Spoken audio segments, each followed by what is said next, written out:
Ooh, did you just miss your opportunity to be as efficient as you can be tax loss harvesting?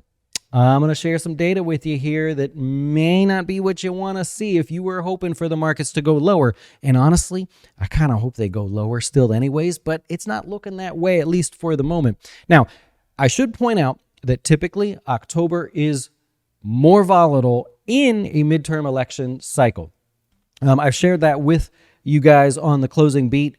I'm going to share that with you here if I could just pop over to the screen. So yeah, here's the volatility in light gray is just all years. We just lumped them together by month. But then if you look in midterm election years, I shared this on the closing beat.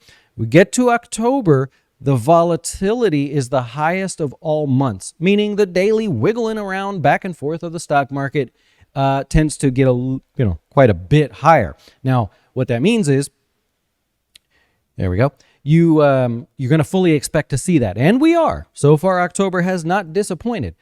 But it's also this midterm election year. We've got a lot of things going on where the market's kind of saying, I think I've kind of priced that in. Let's move higher for a change. And tax loss harvesting is ideally done with the market near lows. Now, don't try to pick the low. You're going to kill yourself trying to pick the low. But is this like your chance? Remember, on the closing beat, we talked about it was last week, actually. This is the best 90-day period in the market, regardless of years. It's the best 90-day period. You can go back and watch it on our channel there. So that's not my guess. That is historically. So we're entering that part of the period. We got earnings doing really, really well right now. Companies reporting earnings that weren't as bad as expected. We also have a presidential... we have the end of the second year of the presidential cycle. So what I did here is we actually just... Now, don't let this confuse you. We actually broke the presidential cycle in by years, but this is not obviously 2024. What we did is we said 7% is the basically the median positive return through all presidents' first year in office.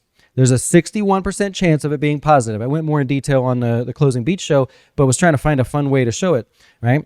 Second year, which is where we're in now, is historically the worst. Median 1% gain, only positive 57% of the time. It doesn't look like this is going to be a positive year, right? So we're heading into the end of this. So we've got positive momentum here into the third year. That's the best year for a presidential election. One more thing. Let me share this with you. We took the average performance of every single day in the market and then said, let's lump them together by first year of election, presidential election year, second year, third year, fourth year. So we could see the average performance of the market, but only looking at it through the eyes of the presidential cycle, right? Year one of Trump, year one of Biden, year one of Clinton, and going back as far as you want, Bush again, right? So that's what that is trying to illustrate. We're here. We're actually one day past that because I shared this the other day, 2 days past that. So we're here, where typically the market tends to grab hold of what the government's going to look like after the midterms. And historically, if it's undivided, I'll share here with you. If the government is divided, meaning there's no full control one way or the other, no Democrats don't have full control, neither do Republicans, the stock market actually performs better. So if you're looking to tax loss harvest and start doing, what are you waiting for, right? We may go lower, but all this stuff is starting to add up in the direction of just a bounce. I don't know if it's the bottom, the ultimate bottom, but in a bounce that happens to be occurring at a point in time where the market likes to put in a low. Add to that what we shared the other day, consumer sentiment is actually almost as bearish as it's ever been on record. That's a contrarian indicator there, something to take a look at.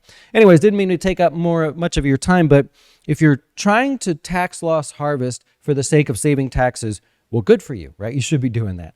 But if you're waiting for doom and gloom, that's a risky game to play. You can wait for doom and gloom to make decisions on long-term investments and, taking your wild card shots and stuff like that as far as what you invest in. But take the opportunity while it's there to lock in. If you're an individual, you want to lock in your $3,000 capital loss on paper, or to erase some of your capital gains that you may have had from earlier in the year or something. So check that out. If you have any questions, you know where to find us, jazzwealth.com. Also, you see us all over the internet. We are trying to go crazy there. I hope you will subscribe, and more of this to come. Enjoy.